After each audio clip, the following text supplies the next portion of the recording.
Hello, welcome to Winchfang Audio channel. I'm Alvin, owner of Winchfang Audio. Today will be a short video to talk about the Denafrips R-2R DAC. So once you receive the DAC, the first thing you need to do is to check the voltage switch underneath this DAC itself. There's a switch here for you to switch the voltage for you to use in different environment. If you are in the US, switch it to 115. If you are in the UK, Singapore, or in the Europe, switch it to 230. Hang on a second. So if you can't switch it, it's recommended to use a test pen. There's a test pen on my desk. I'm not sure where I kept it. But anyway, I have to switch it back to 230 to use it in Singapore voltage. If the switch is switched to a wrong voltage and the power cord plug in, the fuse will burst. So the fuse will blown, and you need to replace the fuse and switch it to the correct voltage before you turn it on. So I'm going to demonstrate to you some of the basic trick of this guy and some of the filter setting that might be of interest to you. I always recommend to use a good quality power cord from studio grade cable like Cotton, Mogami, Soma cable, Belden, Canary. So these are the cable that is used in our studio broadcasting environment, also called Pro Audio. They are good quality and inexpensive. And this is another kind of cable that I use for interconnect. It's from Soma cable. So they are good quality. So I highly recommend them. Let me put it aside. Right. I have a basic power cord here just for demonstration. Plug in the power cord and flip the power switch at the back to on. And you should be able to see the LED light here turn on. It is a very tiny LED. It is visible from the front. So looking at this from my angle, I can't really see it. I have to like this. It is on. So once it is turned on, it is in standby mode. You need to press on this power button once to turn it on. So once the power button is pressed, you notice that the LED turn off, and you will be able to choose the input that you want to use by using this button right over here. There are 1, 2, 3, 4, 5 inputs, namely the USB, 2 coaxial, and 2 optical. I have a transport here from SoundAware. It is playing the music track from the SD card, and I'm going to connect to this. I'm going to connect the digital output of the SoundAware to the Aries using a coaxial cable. Again, a studio grade cable from Mogami. Connect this to CO1. CO1 connect. Of course, I'll need to choose the CO1 input here. And once the CO1 input is selected, the LED should light up, and you will see a couple more LED light up here. Sorry, I have to bend my head so that I can see the LED. This is one of the frequently asked, or rather one of the major comment or complaint of Denafrips DAC is that the LED is too small. They can't see it from certain angle. Like me, I can't see it in this angle. I have to turn my head like this. Okay, I noticed 48K and 4X LED are on. It is telling us that the Aries DAC is receiving 48K times 4, 192 kilohertz digital signal from the transport. So the transport is playing a track, and it is on repeat to this DAC in 192 kilohertz sampling rate. And I have the XLR cable connected to my Hestia preamp and subsequently to the generic loudspeaker. So as soon as I plug in this XLR cable, we should be able to hear the music play. Let's try.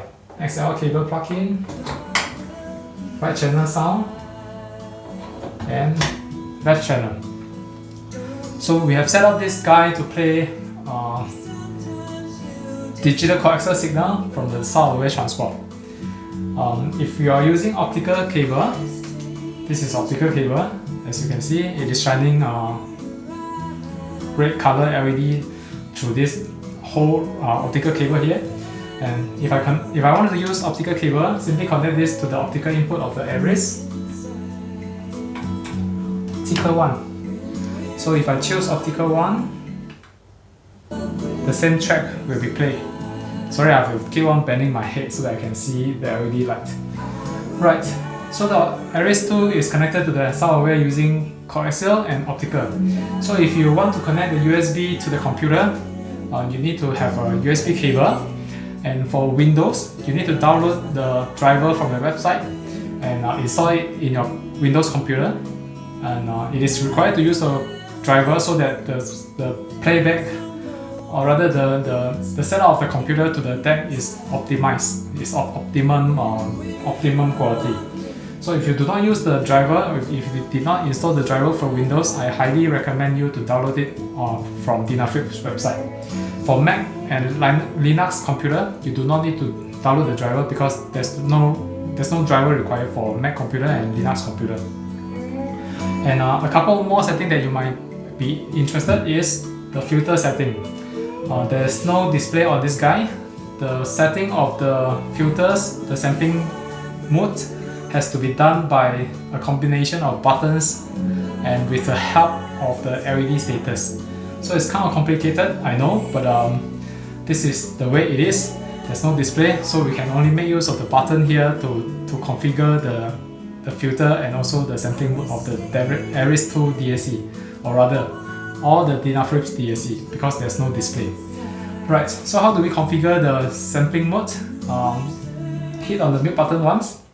So mute button will engage, and you'll notice that the music stopped playing because it is in mute. So at this point in time, press on the optical button. I need to do a count. 1, 2, 3, 4. Okay, optical. Because by looking at this angle, I can't actually see that the fourth button is for optical one. Right. So here on the optical button and toggle it, you'll notice that the optical LED light turn on and off.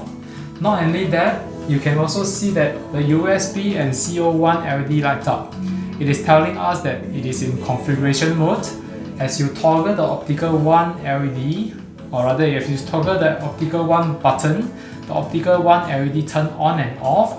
If it is on, it is in NOS. If it is off, it is in OS. So you can change the two mode by using OPT button as you engage the mute of the RS2 DAC. It's confusing, I know, but as you do this more frequently, as you get accustomed to the setting, it can be done quite easily.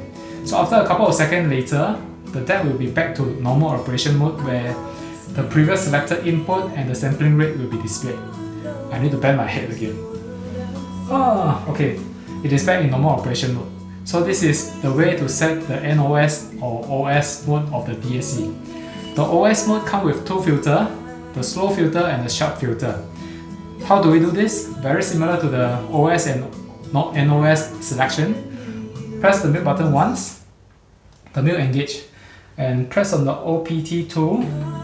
As you press on the OPT tool, the OPT tool LED light on and off as you toggle the button. And you will also notice that USB and CO1 LED turn on. It is in configuration mode, and we are setting the filter through the OPT tool button. So leave the LED on for slow filter and leave the LED off for sharp filter. So I personally prefer the slow filter. I'll leave the OPT 2 LED to off. To on. Yeah, it's confusing. So I myself also get confused. I need to read the manual. The thing is, you really need to understand the function, the feature of the product, not only for Denafrips product, for any product, in order to fully utilize it or to optimize this and to tune it to sound good in your system. So I think that's about it. And another thing that I always recommend the customer to do is to leave this unit on all the time. By leaving the unit on all the time, the temperature of the R-2R ladder stay warm, the temperature is equilibrium, and it sounds best the next time you want to use it. So it only draws about less than 20 watts. It is very little. If you listen to the music every day, let's say if you listen to the music a couple of hours a day, it is recommended to keep it on. Alright, and one of the most frequently asked questions for the face button is, what is it really used for? there's no hard rule for this phase button. The phase setting of the DAC helps you to correct the phase of the system. So you have to trial and error in your system to hear whether positive phase or negative phase sounds better in the system. It is system dependent, depending on the integrated amp, depending on the source, and also depending on the loudspeaker. So the phase button here is really for you to fine-tune the sound quality of the system to correct the phase. I think that's about it, and it's a short video. Thank you for watching. See you next time.